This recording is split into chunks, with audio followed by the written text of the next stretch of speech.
A dramatic new phase in the fierce multinational battle over control of Venezuela's vast and strategically vital oil reserves is now unfolding before our eyes as a shadowy fleet of heavily laden tankers has successfully slipped undetected past the stringent U.S. naval blockade patrolling the Caribbean Sea.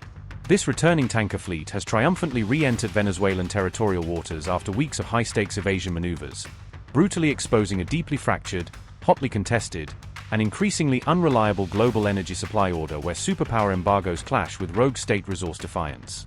According to specialized maritime tracking service tankertrackers.com, for heavily laden supertankers that had previously departed from Venezuelan loading terminals while operating stealthily in complete dark mode, with transponders disabled, are now confirmed back safely within its exclusive economic zone waters.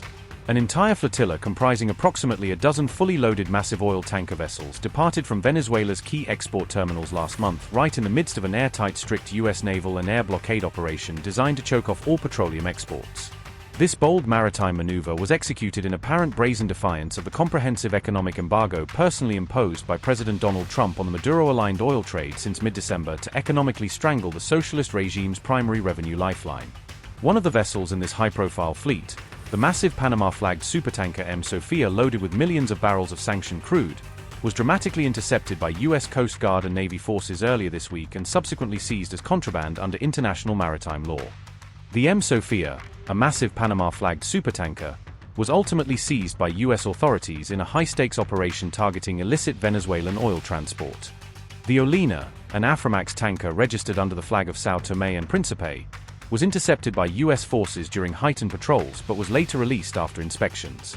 The Mera P, another Panama-flagged tanker heavily involved in the shadowy fleet, continues to operate amid the U.S. crackdown on Venezuela-linked vessels.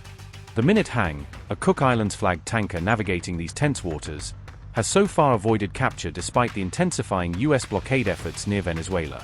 The tanker Olena, prominently featured in this fleet, currently appears on multiple countries' official sanctions lists as a designated blocked vessel and represents the fifth such ship seized by U.S. authorities in their escalating campaign against Venezuela's shadow fleet. This sprawling ghost fleet in question actually consists of more than 1,000 individual vessels worldwide that covertly transport sanctioned Venezuelan crude oil alongside other illicit petroleum cargoes from places like Iran and Russia, according to detailed investigative reporting by the BBC.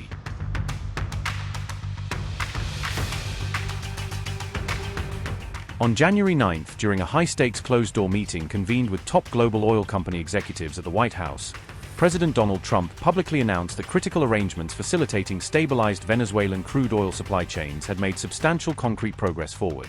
Major international commodity trading houses Vitol and Trafigura have now received the first-ever U.S. Treasury-issued special licenses explicitly authorizing them to directly negotiate commercial terms and physically carry legitimate Venezuelan petroleum exports to world markets.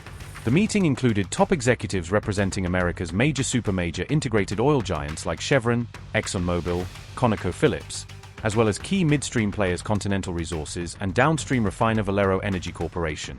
This significant development emerges precisely amid President Trump's urgently rushed and high-pressure diplomatic attempts to aggressively usher in tens of billions in desperately needed foreign investment specifically targeting Venezuela's long-neglected, crumbling, and critically deteriorated oil production infrastructure.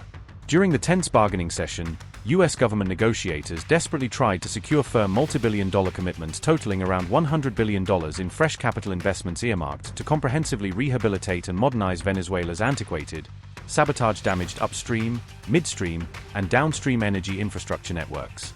However, the assembled company executives cautiously expressed genuine interest in these lucrative reconstruction opportunities, but simultaneously voiced serious measured reservations stemming directly from their painful past experiences involving arbitrary asset nationalizations, forced expropriations, and uncompensated seizures under previous socialist governments. If we look at the legal and commercial constructs and frameworks in place today in Venezuela, today it's uninvestable.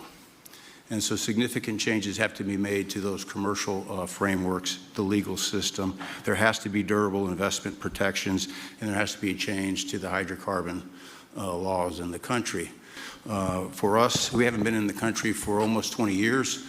We think it's absolutely critical in the short term that we get a technical team in place to assess the current state of the industry and the assets, to understand what would be involved to help the people of Venezuela get production back on the market.